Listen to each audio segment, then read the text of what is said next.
তো দেখো কালকে ছোট্ট বাবুটার বার্থডে ছিল, তো বাবু যেন খুব ভালো থেকে সুস্থ থাকে আর অনেক বড় হয়।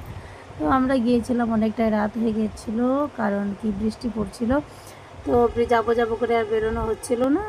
তো এই যে দেখো আমরা ফাইনালি পৌঁছে গিয়ে না আমরা ওয়েট করছিলাম তাড়াতাড়ি খাওয়া দাওয়া করে বাড়ি চলে যাব, কিন্তু প্রচণ্ড ভিড় ছিল। কেন কি বৃষ্টির জন্য সবাই হয়তো একই সাথে এসেছে, আর হচ্ছে মানে কি খাবার জায়গাটা অনেক ভিড় লেগে গেছিলো।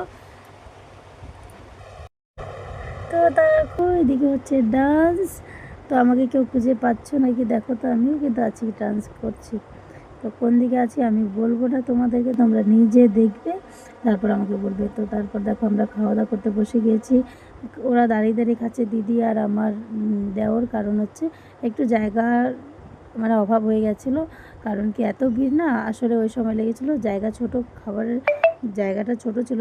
ছোট ছিল না, ওই সময় লোক আসলে একসাথে অনেক লোক চলে এসেছিলো, তাই জন্য এরকম প্রবলেম হয়েছিল। কোনো ব্যাপার না, কোনো অনুষ্ঠানে এরকম হতেই পারে।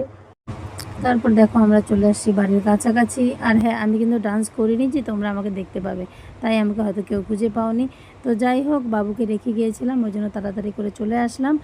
আর ওইদিকে টোটোও ছিল না, তো তিনজন ছিলাম বলে হেঁটে আসলাম। কেমন লাগলো তোমাদেরকে? Thank you.